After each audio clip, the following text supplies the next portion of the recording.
Hello बच्चों, तो जैसा कि मैंने यहाँ पे लिखा हुआ है, अब उसको एक बार पढ़ लीजिएगा। तो मैं अपने सेशन को करती हूँ स्टार्ट बिना एक भी मिनट वेस्ट किए।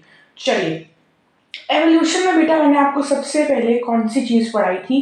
क्या आप मेरे साथ बोल सकते हैं क्या उसके बारे में? जिन बच्चों ने मेरे लेक्चर्स देखे होंगे उनको अच्छे से याद होगा कि मैम ने सबसे पहले एवोल्यूशन में बिग बैंग थ्योरी पढ़ाई थी। बिग बैंग थ्योरी पढ़ाई थी। बेटा बिग बैंग में हुआ क्या था? There was an explosion, like that is something which you can't even imagine. इतना तगड़ा वाला वहाँ पे ना एक्सप्लोजन जो था वो हुआ था। किस में हुआ था? There was a cloud of dust and gas, इसके अंदर एक बहुत तगड़ा वाला जो था एक्सप्लोजन जो था हुआ था। बहुत भयंकर एक्सप्लोजन था वो। ठीक है, तो वो जब एक्सप्लोजन हुआ उससे पहले हमने कभी टाइम को कंसिडर नहीं किया। उस एक्सप्लोजन के बाद से हमने टाइम को मानना स्टार्ट हुआ कि चलो एक्सप्लोजन हो गया, now time is equal to 0 and अब हमारा टाइम जो है वो बढ़ेगा। तो अगर हम बोल रहे हैं यूनिवर्स जो है 20 बिलियन ईयर्स अगो बना है, तो इसका मतलब ये है कि बिग बैंग को 20 बिलियन ईयर बने हैं हुए हैं, क्योंकि यूनिवर्स तभी बना था जब एक्सप्लोजन हुआ था। सबसे पहले यूनिवर्स ही बना था। ठीक है, जब वो एक ब्लास्ट हुआ था ना, तो बहुत सारी क्या बन गई थी? गैलेक्सीज बन सॉरी सॉरी हाँ एग्जैक्टली सॉरी, गैलेक्सीज ही बनी थी, बहुत सारी गैलेक्सीज बन गई थी। एंड बहुत सारी जब गैलेक्सीज होते हैं उसी को तो हम पूरे को यूनिवर्स बोलते हैं। हम्म हाँ जी। एंड फिर जब ये गैलेक्सीज बनी थी ना, इनका टेम्परेचर बहुत ज़्यादा हाई था। ठीक है, इनका टेम्परेचर जो था वो बहुत ज़्यादा हाई था, है ना जी? हाँ जी। और ना मतलब ये इनमें भी एक एक्सप्लोजन हुआ, बट वो उतना बड़ा एक्सप्लोजन नहीं था, बट था वो भी एक्सप्लोजन। फिर क्या हुआ, एक गैलेक्सीज में से बहुत सारे और टुकड़े बन गए एंड उन टुकड़ों को हमने बोलना शुरू कर दिया सोलर सिस्टम। ठीक है, एंड मतलब galaxies have broken into solar system. Then further what happened, वो सोलर सिस्टम फर्दर प्लैनेट्स में ब्रेक हो गया। अब हमारे यूनिवर्स के अंदर सिर्फ एक प्लैनेट नहीं है, जैसे हमारा एक प्लैनेट है एंड हमारी गैलेक्सी कौन सी? Milky way Galaxy.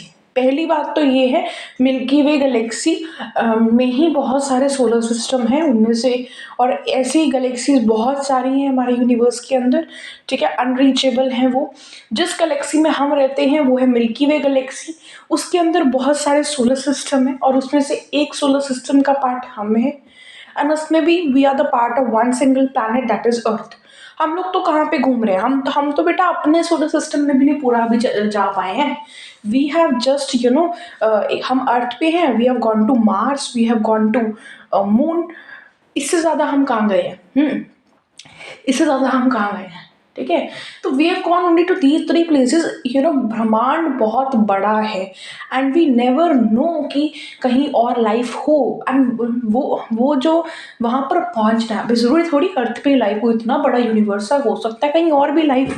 It is not important कि सिर्फ अर्थ पे ही लाइफ है, बट हमारी पहुंच की अभी बहुत दूर है ना। हमें पता है कि कोई ऐसा प्लैनेट है जहाँ पे और भी है, लाइफ है, और ना ही उन लोगों को पता होगा कि अर्थ पे भी कोई लाइफ है ना। वी आर नॉट श्योर कि कोई लाइफ है ही है, हो सकता है ना भी हो, but there is a possibility. इतने सारे प्लैनेट्स है तो किसी ना किसी में तो होगी ना। और earth is like a so small dot which is not even visible, है ना? Like you standing in a crowd of 20-30 lakh students so it is very difficult to find you, है ना? You can consider even more than that। ठीक है, तो ये blast हो गया। अब था क्या, जैसे जैसे अर्थ बनी 4.5 बिलियन ईयर अगो, तो वो भी बहुत गर्म गर्म थी, उसका टेम्परेचर बहुत हाई था। तो धीरे धीरे हुआ क्या, उसका टेम्परेचर कम हुआ। अब जब ये अर्थ गर्म थी ना बेटा, इसमें से बहुत गैसेस निकलती थी, और वो गैसेस कौन सी निकलती थी? अमोनिया निकल जाती थी, CO2, hydrogen, CH4, water vapour, oxygen नहीं थी। Environment was reducing, it was not an oxidising. जब अर्थ नई नई बनी तब तो कोई एटमॉस्फेयर नहीं था, फिर धीरे धीरे एटमॉस्फेयर डेवलप हुआ, रिड्यूसिंग, ऑक्सीजन नहीं थी उस एनवायरनमेंट के अंदर। एंड फिर धीरे धीरे और ये जो वाटर वेपर्स थे बहुत सारे थे, गैसेस बहुत ह्यूज अमाउंट में रिलीज हो रही थी, एंड इनका टेम्परेचर बहुत हाई होने के कारण everything was in gaseous form. ठीक है, तो ये वाटर वेपर्स ने क्लाउड्स बनाने स्टार्ट किए थोड़ा सा ऊपर जाकर। मैम अब एक बच्चे के मन में सवाल आ सकता है कि मैम जो क्लाउड्स होते हैं वो तो कॉन्डेंसेशन से बनते हैं, तो कॉन्डेंसेशन हुआ कैसे? टेम्परेचर तो इतना हाई था। बेटा आपके अर्थ के सरफेस के ऊपर थोड़ी ना कॉन्डेंसेशन हो रहा है ना, थोड़ा ऊंचाई पर होता है ना कॉन्डेंसेशन, थोड़ा ऊंचाई पर होता है condensation. We live on the surface of the earth and surface के ऊपर होती है कॉन्डेंसेशन, मीन्स वहां पे टेम्परेचर उतना हाई नहीं है। अर्थ में, अर्थ के सरफेस पे टेम्परेचर हाई है, तो उन्होंने बना दिए बादल। अभी धीरे धीरे हुआ क्या था कि ये जो हमारे होते हैं ना हाइड्रोजन, मतलब ये सारी गैसेस हैं, hydrogen, helium, CO2, NH3, CH4, everything. Hydrogen तो मोस्ट ऑफ दी एस्केप ही कर गई थी because it's very light in weight, but बाकी की गैसेस क्या थी, अर्थ के अंदर एक ग्रेविटेशनल पुल था, इट वाज नेचुरल, तो वो स्ट्रॉन्ग इतना ज़्यादा था उस टाइम पर कि उसने सारी गैसेस को कंडेंस करवा दिया था। And now when this gases condense, तो एक सॉलिड अर्थ बन गई थी, ठीक है, under the gravitational pull. Starting में तो अर्थ वॉज वेरी अनस्टेबल, धीरे धीरे it became stable and land वगैरह थोड़ा सा बना। अब पहले भी बारिश तो काफ़ी बरसों तक चली थी, बट इनिशियली क्या होता था, बारिश होती थी वैसे ही पानी वैपरेट हो जाता था because temperature was very high on earth. But धीरे धीरे by the time land was formed, उतने में क्या हुआ था, पानी जो था वो आने का केपेबल हो गया था। तो जहाँ भी अर्थ में डिचेस हुआ करते थे वहाँ पर पानी भरा का भरा ही रह गया बिकॉज बारिश 2 घंटे 3 घंटे, एक दिन 2 दिन, एक महीना 2 महीना, एक साल 2 साल हुई थी, बेटा मिलियन ऑफ ईयर्स की बारिश है ये। तो पानी बहुत ज़्यादा था। ऐसे मत सोचना कि मैम वो जैसे आजकल पानी भरता है तो 2 दिन में ड्रेन हो जाता है या सूख जाता है कुछ टाइम में, तो बेटा बारिश बहुत ज़्यादा हुई थी तो डिचेस फिल हो गए थे सारे, बहुत बड़े बड़े डिचेस थे, छोटे छोटे डिचेस नहीं थे because it was whole earth was empty at that time, there was no human being. तो जब तक ये अर्थ जो थी कूल डाउन हुई, पानी जो है बढ़ना स्टार्ट हो गया। अब उसी दौरान क्या हुआ when the temperature was quite normal, उस टाइम पे क्या हो रहा था, बादल जो थे गरज रहे थे, मतलब लाइटनिंग हो रही थी, यूवी रेज आ रही थी एंड एवरीथिंग वाज देयर। तो what was happening was that कि स्टार्टिंग में व्हाट हैपेंड कि अमोनिया, CO2, CH4, हाइड्रोजन ने कंबाइन करके कुछ बायोमोलिक्यूल्स बनाए, ठीक है, जैसे कि अमाइनो एसिड्स बना, न्यूक्लियोटाइड बना। तो इससे हमें ना बेसिकली ये अमाइनो एसिड का बनना, न्यूक्लियोटाइड का बनना, that is basically a symbol. किस चीज का सिंबल है ये? लाइफ का साइन है। देखो 4.5 बिलियन ईयर्स अगो तो अर्थ बनी, उसके 500 मिलियन ईयर्स के बाद, मतलब it was a very long time जिसमें अर्थ ने ठंडे होने में टाइम लिया, बारिश भी आ रही थी, बारिश आने में भी 500 मिलियन ईयर्स लग रहे हैं। आई am not talking about the exact figures, just an approximate things, you know. तो अब जब बारिश हो रही थी उसी दौरान लाइटनिंग थी एंड एवरीथिंग, उस टाइम पे तो ओजोन लेयर भी की थी, लेट बनी थी, बैक्टीरियाज जो ऑक्सीजनिक होते हैं उनके आने पर बनी थी, जो कि ऑक्सीजन रिलीज करते हैं। तो उसके इन्फ्लुएंस के अंदर सबसे पहले फर्स्ट साइन ऑफ लाइफ आए थे व्हेन अमाइनो एसिड्स, न्यूक्लियोटाइड्स बने थे ये गैसेस को जोड़ जोड़ के। फिर धीरे धीरे क्या हुआ, लाइटनिंग के इन्फ्लुएंस में अमाइनो एसिड्स ने जुड़ जुड़ के प्रोटीन बनाया, न्यूक्लियोटाइड ने जुड़ जुड़ के न्यूक्लिक एसिड बनाया। फिर धीरे धीरे क्या हुआ, ये प्रोटीन न्यूक्लिक एसिड ने मिलकर किसी भी तरह से एक सेल बनाया। सेल भी तो इन्हीं सब चीज़ों से बना होता है, plasma membrane is made up of lipid, है ना, उसके अंदर there is a nucleus that has a histone protein, है ना। But it was not a very mature cell, but yes एक सेल हमारे पास में बना था। तो amino acids, nucleotides were the first sign of life जो कि 4 बिलियन ईयर पहले आए थे। फर्स्ट मैक्रोमोलिक्यूल कब बना था, दैट वाज न्यूक्लिक एसिड वगैरह या फिर प्रोटीन बोल सकते हैं, वो 3 बिलियन ईयर अगो बना था। और फिर उन सबको जुड़ जुड़ के सेल बनाने में 1 बिलियन ईयर लगा। 1 बिलियन ईयर बहुत, you know, it's a huge time span, ठीक है। तो सबसे पहले जो सेल बना था, सबसे पहले जो बायोटिक लाइफ आई थी, वो तो सेल इज बायोटिक ना, वो तो इनऑर्गेनिक से आई थी। दैट इज बेसिकली हम बोलते हैं कि सबसे पहले तो ए बायोटिक से ही बायोटिक चीज बनी थी। तो that is what we called as a theory of primary abiogenesis. That was a Oparin Haldane theory, ठीक है, ऑपरेंट हेल्डेन थ्योरी, ठीक है, okay ji, Oparin Haldane theory. Helden, I think it's of okay. Wait. So basically, you have to understand that operin is from Russia and हेल्डन is from England. Okay okay. अब यूरे Miller ने सोचा क्या सच में ऐसा हुआ था क्या, because this is all we have not seen. ये सब चीज़ें हमने देखी नहीं है, ये हमने सिर्फ सोची है. डिफरेंट डिफरेंट साइंटिस्ट ने अपनी अपनी थ्योरीज दी थी. उसमें सबसे अच्छी थ्योरी हमें ये लगती है. हम थ्योरीज के बारे में भी हम बात करेंगे, बट लेट्स अभी हम सिर्फ मोस्ट पॉपुलर थ्योरी के बारे में बात कर रहे हैं, that is big bang. It's over now. अब हम बात कर रहे हैं बेटा यूरी मिलर, जो कि उन्होंने एक्सपेरिमेंट किया था. What they took a spark chamber, जिसमें they put CH4 ammonia and hydrogen in the ratio of 2:1:2, right. That means methane का amount was double as compared to ammonia, and even hydrogen का amount was double. उसमें उन्होंने electrons डाली थी, sparking करवाई थी. Water भी वहां पे जा रहा था in the form of the vapours, because उसे हीट कर रहे थे कंटिन्यूअसली. जो भी चीज़ें बनती जा रही थी वो गैस, सब कुछ गैशियस फॉर्म में था, बिकॉज हमने इलेक्ट्रॉन्स डाली थी. Temperature was very very high, तो जो भी था वो it was in the gaseous form. तो नीचे वाली ट्यूब के नीचे जैसे आता था, आपके एनसीईआरटी में भी डायग्राम है, नोट्स में भी होगी, तो मैंने बनवाई है एक्चुअली. तो जब वो नीचे आता है ट्यूब के अंदर, तो साइड पर कंडेंसर लगे होते हैं, जो कि उस गैस को कंडेंस कर देते हैं और लिक्विड में कन्वर्ट कर देते हैं. तो वो क्या करते थे, कलेक्ट करते थे सैंपल. उन्हें 17-18 दिन के बाद क्या मिला बच्चे, एलनिन मिला. These are all amino acids, aspartic acid मिला. ठीक है. तो उन्हें लगा कि यार इतने शॉर्ट स्पैन में अगर एलनिन बन गया, एस्पार्टिक एसिड बन गया है, तो लाइक हम इमेजिन भी नहीं कर सकते हैं कि बिलियन ईयर्स में तो कुछ भी हो सकता था फिर. तो उन्हें विश्वास हो गया यूरी मिलर को, हाँ यार ऑपरेंट हेल्डन की थ्योरी बिल्कुल सही है, हमें शक नहीं करना चाहिए था. बट चलो ठीक है, कन्फर्मेशन हो गया. अब कुछ लोग ऐसा बोलते थे कि ना सब कुछ भगवान ने किया, भगवान ने सब स्पीशीज रख के गए हैं. और उन्होंने ये भी बोला था कि एवोल्यूशन नहीं होता, मतलब जो है भगवान ने रखा है, कुछ चेंजेस नहीं होते हैं. बट फिर हमने उनको एविडेंसेस दिए, क्या तुम गलत हो, एवोल्यूशन तो हुआ है, आप चाहे माने चाहे ना माने, है ना. आपके मानने ना मानने से कुछ नहीं होगा, एवोल्यूशन तो हुआ है और हम अपनी बात को लेकर काफी ज्यादा श्योर है. तो एविडेंसेस में सबसे पहले हम स्टडी करते हैं पेलेंटोलॉजिकल एविडेंसेस, जिसमें भी बात करते हैं कि फॉसिल्स जो हैं they are the preserved remains of the hard part of the organisms like bones, teeth, shells, food in the rocks. जैसे कि यहाँ पर हमें बोन्स मिल जाती हैं बहुत से ऑर्गेनिजम्स की, ऑर्गेनिक मैटर तो खाया जाता है through bacteria, but inorganic part of the bones remain. तो बोन्स रहती हैं, स्केलेटन रह जाता है, बट कुछ एक ऐसा ऑर्गेनिज्म है वुली मेमोथ, जो कि हमें एज इट इज ही मिल गया था, बिकॉज वो आईसी एरिया में मिलता था, एंड आईसी एरियाज में बैक्टीरियाज जो हैं वो एक्टिव नहीं होते हैं, तो वो ऑर्गेनिक पार्ट को भी नहीं खा पाए. तो ये एविडेंस कैसे है, एविडेंस ही ऐसे देखो, हर युग की अपनी एक सॉइल होती है, करेक्टरिस्टिक होती है सॉइल की, सॉइल बदलती रहती है हर युग में.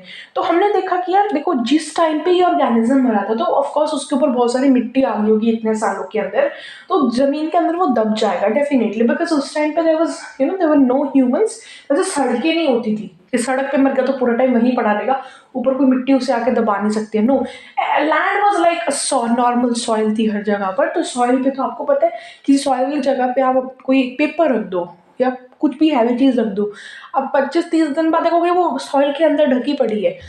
तो उस टाइम पे देवर नो सड़कें, देवर नो घर, घर नहीं थे, तो फैक्ट्रीज नहीं थी, शॉप्स नहीं थी, कुछ भी नहीं था उस टाइम पर. It was just a piece of land, it was soil everywhere, everywhere around, nothing was developed. तो जो भी ऑर्गेनिज्म मरता था उसके ऊपर बैक्टीरिया एक्शन करते थे, फिर उसके ऊपर धीरे धीरे सॉइल पड़ी रहती थी, and there was a point जब वो पूरा जमीन के अंदर धंस जाता था. तो उसे अगर कोई बैक्टीरिया उसे खा भी जाता तो ऑफकोर्स उसका ऑर्गेनिक पार्ट खा सकता है, इनऑर्गेनिक नहीं खा सकता. तो फॉसिल्स मिलते थे हमें, but her type of soil में डिफरेंट टाइप ऑफ फॉसिल्स हमें मिलते थे, एंड नंबर भी अलग होते थे. लाइक इनिशियली हमें सिर्फ इनवर्टिब्रेट्स दिखते थे, बट जो रीसेंट सॉइल्स हैं उसमें we also see vertebrates as well as invertebrates. इससे हमें पता चलता है कि वर्टिब्रेट्स इनवर्टिब्रेट्स के बाद आए थे. अगर ये और टाइप भी जो सबसे पहले बने थे फॉसिल्स, वो आज के फॉसिल्स से बहुत अलग है. अगर एवोल्यूशन नहीं हुआ तो फिर तो सेम होने चाहिए थे ना. That is what they want you to prove is. अब ये तो है हमारे पास में पेलेंटोलॉजिकल एविडेंस. ये क्या है हमारे पास में, paleontological evidence. Now let us talk about the embryological evidence. Embryological evidence में क्या हुआ था बच्चे, देयर वाज अर्नेस्ट, अर्नेस्ट कौन, Ernest Haeckel. Ernest Haeckel ji ने बोल दिया था कि ऑन्टोजेनी रिकैप्चुलेट्स फाइलोजेनी, कि जिस तरह से हमारी एंसेस्ट्रल की हिस्ट्री रही है कि फिशेस से बर्ड्स बने, देन फिशेस से रैप्टिलिया, देन रेप्टिलिया से बर्ड्स, एंड देन ह्यूमंस बने। तो जैसे जैसे ये सब कुछ हुआ है ना, जिस तरह से एवोल्यूशन हुआ है, तो वो सारे फीचर्स एम्ब्रियो में दिखते हैं at some stage of the other. और उसने ना सिर्फ 2 चीज़ों को देख के बोला था, जैसे कि ह्यूमंस को उसने देखा, जैसे कि ह्यूमंस में देखो गिल्सलेट्स आ जाते हैं, फिशेस का फीचर है, टेल आ जाती है, रेप्टाइल का फीचर है। तो हमने बोला यार तो बताओ बर्ड का फीचर कहाँ है? या फिर मतलब देखो वर्टिब्रेट से पहले भी तो there would be some ancestor ना, जिसके बारे में भी डोंट नो रियली, है ना। उसका फीचर कहाँ है ना। तो आप और बहुत सारे और एम्ब्रियोज थे जिनमें वो फीचर्स नहीं दिख रहे थे। तो अर्नेस्ट वॉन बेयर ने इसे रिफ्यूट कर दिया था कि ये नहीं सही है, हर चीज़ को फॉलो नहीं कर रहा है, लॉ नहीं आप इसे बोल सकते हो, ठीक है। एंड एक अच्छा चलो ठीक है, बट चलो फिर भी कुछ फीचर्स तो आ रहे थे, एम्ब्रियोलॉजिकल एविडेंस तो हमें मिल गया ना कि हाँ यार कहीं ना कहीं they have come from there only, तो they are related to them. And moreover जो वर्टिब्रेट का एम्ब्रियो, कोई भी वर्टिब्रेट ले लो, फिशेस ले लो, बर्ड लो, कोई भी ले लो, बट वर्टिब्रेट होना चाहिए, उनके एम्ब्रियो बड़े मिलते जुलते होते हैं इनिशियल स्टेजेस में, आप डिफ्रेंशिएट ही नहीं कर पाओगे, दे लुक वेरी सेम, थोड़े बड़े होते हैं, then you are able to differentiate. उसके बाद में हम बात करते हैं होमोलोगस एंड एनालॉगस स्ट्रक्चर्स के बारे में। होमोलोगस स्ट्रक्चर्स जो होते हैं बेटा, वो कॉमन जैसे जो सबके पास में होता है, लाइक बर्ड्स हैं, मैमल्स हैं, फिशेस हैं, सबके पास में 4 आर्म्स तो होती हैं।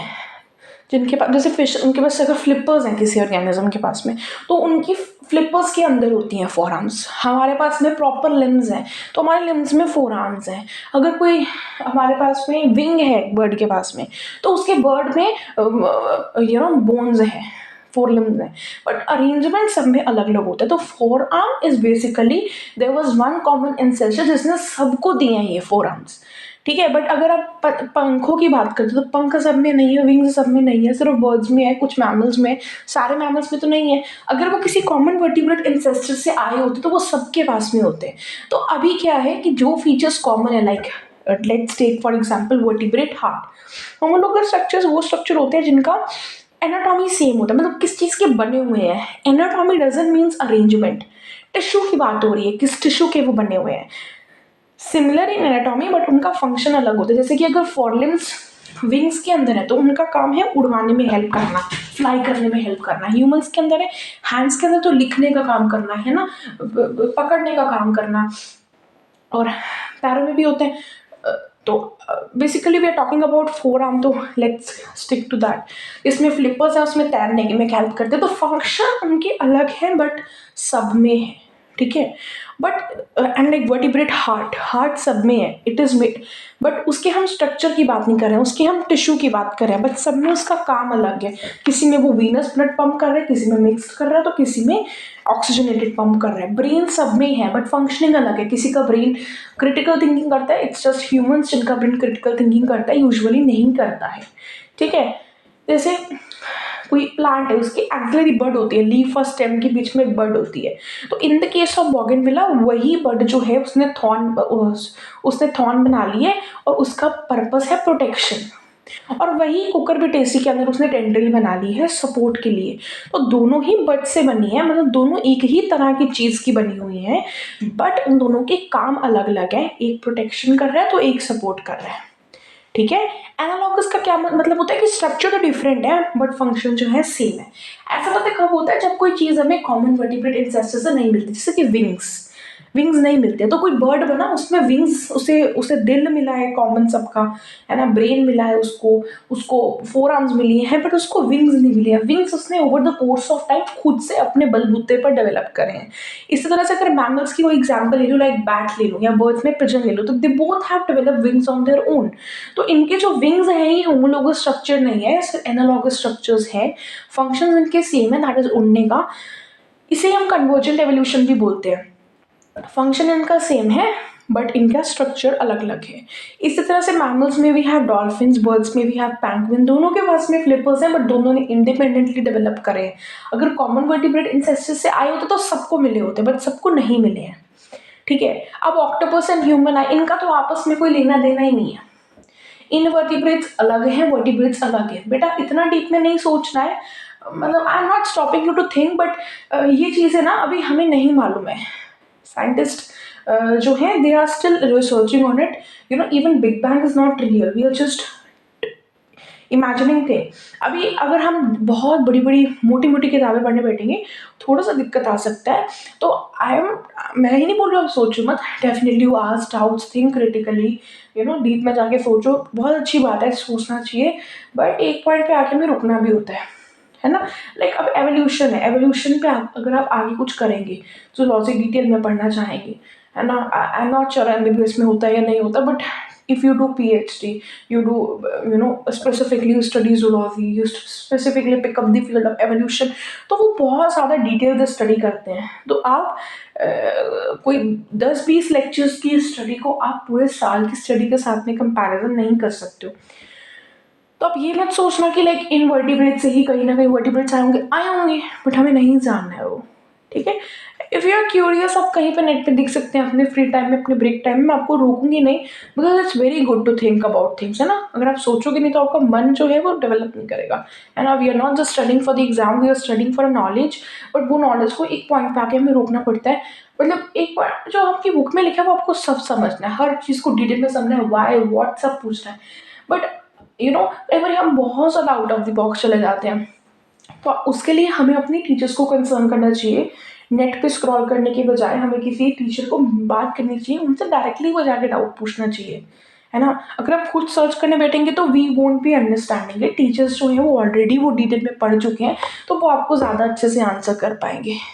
ठीक है, ऑफलाइन में इफ़ यू हैव लाइक जिस टीचर के साथ आप कॉन्टैक्ट में, we are not in contact, but जिसके साथ में आप उनसे वो डाउट पूछोगे जो क्रिटिकल डाउट्स आते हैं। ठीक है, तो आपको वो टीचर सही से बताएंगे कि बेटा ये पॉइंट पे अभी आप मत जाओ, आप भी हायर क्लासेस में जाओगे तब आपको ये बातें समझ में आएंगी। अभी आप उसको समझने के काबिल नहीं है, क्योंकि आप अभी छोटे हैं। तो उस टाइम पे आपको अपने टीचर की बात माननी है। बट अगर आपको ऐसा लग रहा है कि वो टीचर आपको हमेशा ही ऐसे बोल रहे हैं, तो फिर आपको टीचर चेंज कर लेना है ना। सिंपल सी बात है, हम किसी टीचर के बारे में बुरा नहीं बोलेंगे, बट यस, अगर देखो कभी कभी तो टीचर्स से दैट, है ना, they guide their students. But if someone is saying you continuously every doubt you ask, they say you don't think just do whatever is in your book, then you are in the wrong hands. You have to change your hands, not your hands, the hands in which you are. चलिए, ज़्यादा ज्ञान ना बांटते हुए आगे की बातें करते हैं। तो पोटैटो जो है, पोटैटो है ना, स्वीट पोटैटो है जो, potato sweet potato. Sweet potato is a stem का ओरिजिनेशन है, पोटैटो इज अ रूट का ओरिजिनेशन है। आलू स्वीट पोटैटो इज शकरकंजी। तो ये दोनों का काम है स्टोरेज का, but they are the analogous structure. ठीक है, थोड़ा सा आइडिया दे देती हूँ आगे के टॉपिक्स का भी। मैंने आपको ये वैसे पढ़ानी है डिटेल में, but it's very simple, listen to me very carefully. Natural selection. Natural selection is also the evidence of evolution. Now you might ask me, how? अगर नेचुरल सिलेक्शन नहीं हुआ होता, मैं आपको पहले एग्जांपल देती हूँ। जब इंडस्ट्रियल रेवोल्यूशन नहीं हुआ था, 1850s की बात कर रही हूँ, जब फैक्ट्रीज वगैरह नहीं हुआ करती थी, तो उस टाइम पर ना पोल्यूशन भी नहीं हुआ करता था। और जब पोल्यूशन नहीं होता था ना, तो लाइकेंस बहुत ग्रो करते थे, फंजाई और एल्गे का कॉम्बिनेशन बहुत ज़्यादा मिलता था हमें। तो पेड़ों की जो स्टेम्स होती थी ना, मोटी मोटी ब्राउन से कलर की, उसके ऊपर इतना ज़्यादा लाइकन लगा रहता था कि वो वाइट कलर का होता है। नेट पे कहीं पिक देखना लाइकन की, तो वो वाइट से कलर का होता है लाइकन। तो ना एक हमारे पास में ना मॉथ्स थे उस टाइम पर। मॉथ जो थे ना वो उस टाइम पे ब्लैक भी थे, वाइट भी थे। आज भी ब्लैक भी होते हैं, वाइट भी होते हैं। बट उस टाइम पे हुआ क्या था कि वो पेड़ों की टहनियों के ऊपर दिखते थे। बट पेड़ों की टहनियाँ उस टाइम पर ब्राउन की जगह वाइट होती थी। क्या होती थी? वाइट होती थी। और वाइट के ऊपर वाइट थोड़ी दिखेगा, तो वाइट लाइकन जो थे वाइट कलर का हो जाती है स्टेम, जब उसके ऊपर लाइकन लग जाते हैं। जब उसके ऊपर आके वाइट मॉथ बैठती थी ना, तो उनको पता ही नहीं चलता था, जो उसको खाने आते थे ना, उसको पता ही नहीं चलता था कि इसके ऊपर एक वाइट मॉथ बैठा हुआ है। तो अब उसे पता ही नहीं चला तो वो उसे खाएगा कैसे? जैसे आपके किचन में खाना पड़ा है, तो आपको पता ही नहीं चल रहा कहाँ पड़ा है, तो आप नहीं खा पाओगे ना उससे। वही बात यहाँ पे हो रही है। बट जो ब्लैक मॉथ था वो उस वाइट के ऊपर बहुत क्लियरली विजिबल हो जाता था, तो उस ब्लैक वाले बहुत खाए जा रहे थे उस टाइम पर। तो हुआ क्या कि वाइट का percentage was more as compare to black का, या आप बोल सकते हो डार्क कलर्ड का। ठीक है, एग्जैक्टली ब्लैक नहीं, डार्क कलर्ड, लाइट कलर्ड। ठीक है, but light colour dark colour हम वाइट ब्लैक से ले लेते हैं, इट्स ओके। बट जब इंडस्ट्रियल रेवोल्यूशन हुआ या होना स्टार्ट हुआ 1920s में, तो लाइकेन जो है वो पोल्यूशन में नहीं रह सकते, और फैक्ट्रीज की वजह से आ गया पोल्यूशन। तो अब स्टेम व्हाइट से फिर से ब्राउन होगी, तो उसका एक्चुअल कलर होता है। तो अब डार्क कलर के ऊपर डार्क कलर की मौत नहीं दिखती थी आज के टाइम पे अगर हम देखें, और वाइट बड़ी आराम से दिखती थी। तो उस टाइम पर तो वाइट ज्यादा थी, डार्क कम थी। अब आज के टाइम पर हमको वाइट बड़ी आसानी से दिख जाती है, क्योंकि डार्क कलर के ऊपर लाइट कलर बहुत आराम से दिखता है। तो आज के टाइम पर लाइट कलर कम है, डार्क कलर ज्यादा है, लाइट कलर ज्यादा है। समझ आया बेटा? समझ आया? तो ये नेचुरल सिलेक्शन का खेल है ना। अगर ये नेचुरल सिलेक्शन नहीं हुआ होता तो ऐसा कुछ नहीं हुआ होता, सिंपल सी बात है। अब एक टर्म आती है, अब देखो मैंने आपको डाइवर्जेंट एवोल्यूशन पढ़ाया, लाइक एक कॉमन वर्टिब्रेट इंसेस्टर से बहुत सारे ऑर्गेनिजम्स बने, है ना। एंड कोई उड़ता है, कोई भागता है, कोई तैरता है, उसे हम बोलते हैं डाइवर्जेंट एवोल्यूशन। तो वो हम पूरे लाइक ओवरऑल बेसिस पे देख रहे हैं, वर्ल्ड लेवल पे देख रहे हैं, है ना। We are not seeing it in a specific region. But अगर हम वही एवोल्यूशन एक स्पेसिफिक रीजन में देखना स्टार्ट कर देते हैं, एक स्मॉल एरिया में देखना स्टार्ट कर जाते हैं, तो हम उसे बोलने लगते हैं अडेप्टिव रेडिएशन। यहाँ पे हुआ क्या था, एक डार्विन साहब जो थे हमारे, वो हमारे वर्ल्ड वॉयज पे गए थे। ठीक है, जब वो साउथ अमेरिका पे पहुंचे, ठीक है, शिप का नाम क्या था उनकी, HMS बिगल। तो जब वो साउथ अमेरिका पहुंचे तो उन्होंने वहाँ पे गैलापेगो आइलैंड्स थे, वहाँ पे उन्होंने किस चीज़ को डिस्कवर किया, दे फाउंड फिंचेस। तो उनको धीरे धीरे पता चला कि ये हमारे पास पे इनिशियली कुछ फिंचेस का ग्रुप इन आइलैंड्स के ऊपर आया था। ठीक है, फिर कुछ फिंचेस जो है वहाँ पे 13 आइलैंड थे, 13 आइलैंड्स थे। कुछ फिंचेस जो थे उनके पास में बड़ी बीक थी, छोटी बीक थी, मोटी बीक थी कईयों के पास में, but initially they all were eating seeds only, जो जमीन पे हमें मिलते थे। बट धीरे धीरे क्या हुआ, they started traveling to some other islands. So, for example, there were 100 finches who were eating seeds and area, so they tried to do some adventure. उनमें से 10 जो हैं वो एक ऐसी जगह पर चले गए जहाँ पर कैक्टस होते हैं, तो वो कैक्टस के सीड्स खाने स्टार्ट करे, तो कैक्टस के प्लांट में से कैक्टस के सीड निकाल के वो खाने लगे।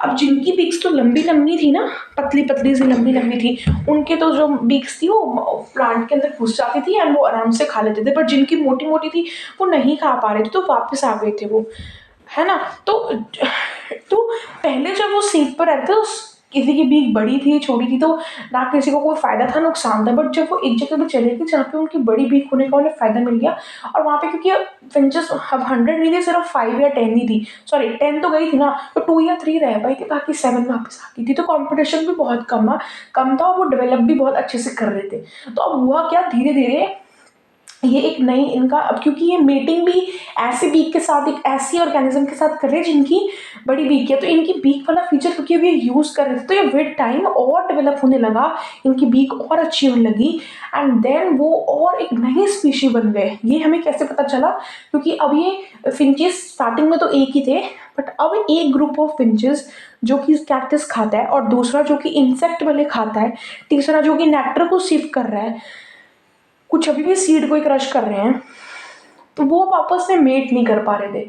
Initially they were able to do it, initially they all were eating seeds, but अब कोई कैक्टस का प्लांट खा रहा है, कोई नेक्टर सिप कर रहा है, कोई इंसेक्ट खा रहा है, कोई सीड, कुछ अभी भी सीड क्रश कर रहे हैं, तो they were not able to mate. तो स्पीशिएशन हो गया, स्पीशिएशन पे एक पूरा टॉपिक है, डिटेल में पढ़ेंगे। तो इन सब फिंचेस को हम क्या बोलते हैं बेटा, we call them as the Darwin finches, क्योंकि डार्विन फिंचेस जब वर्ल्ड वॉच पे गए थे अपने शिप पर HMS बिगल, वहाँ पे जाकर उन्होंने गैलापेगो आइलैंड्स पे देखा था कि यहाँ पर ये सी फिश है। धीरे धीरे उनको ये नॉलेज हुई, they spend a lot of time there, सिर्फ इन्होंने नहीं और भी साइंटिस्ट ने वर्क किया, तो समझ में आया कि ये एक कॉमन एंसेस्टर्स ही आए हैं, but now they have developed into new species and they have come from a common ancestor. हमें नहीं पता वो कॉमन एंसेस्टर कौन था, बट हमें इतना पता कि वो एक फिंचेस ही थी। तो यस, मैंने आपको पूरा कॉन्सेप्ट जो है एक्सप्लेन कर दिया। अब कुछ फिंचेस जो है वो इंसेक्ट ही खाती हैं सिर्फ, कंपटीशन कम हो गया इसलिए वो वहाँ से जा रहे थे दूसरे आइलैंड्स पे, ठीक है। पहले एक ही आइलैंड पे सब रह रहे थे, फिर दे स्टार्टेड ट्रैवलिंग, कुछ रह पाए, कुछ वापस आ गए, जो रह पाए उन्होंने अपनी पूरी पीढ़ी को जन्म दिया धीरे धीरे करके। तो धीरे धीरे उनके करेक्टर्स बहुत अच्छे हो गए and they developed into entirely different species. तो वो भी फिंची है अभी भी, बट स्पीशी अलग है, वो मीट नहीं कर सकते हैं आपस में। कुछ इंसेक्ट्स प्रॉप कर रहे थे, कुछ नेक्टर सिप कर रहे थे, तो कुछ अभी भी सीड्स को ही क्रश कर रहे थे। अब अडेप्टिव रेडिएशन की अगर मैं आपको डेफिनेशन बताऊं तो ये क्या होती है बच्चे, it is the process of evolution of different species in a given geographical area. We are not talking on the world level, on the earth level, in a very given geographical area. Like here we are talking about Galapagos Islands, starting from a point and radiating to the areas of geography, and radiating to the areas of geography, मतलब एक island से वो शुरू हुए and वो सारे islands पे 13 islands पे वो फैल गए। और क्योंकि एक पर्टिकुलर एरिया में हो रहा है, that's why we call it as the adaptive radiation. So the process of evolution of different species in a given geographical area, starting from a point and radiating out to areas of geography, is called as the adaptive radiation। एक बारी और सुन लो, लिख लो, लिखना चाहते हो तो। The process of evolution of different species in a given geographical area, in a given लिखना बहुत जरूरी है, starting from a point and radiating to the areas of geography, मतलब अलग अलग एरियाज पे जाके वो डाइवर्ज हो गए, that is what we call it as adaptive radiation. तो ये तो फिंचेस वाली एग्जांपल होगी, मैमल्स में भी होता है वो सब, नेक्स्ट सेशन में डिस्कस करते हैं उन सब के बारे में। So thank you so much, I hope you enjoyed this session, right? Thank you so much, bye bye बच्चों।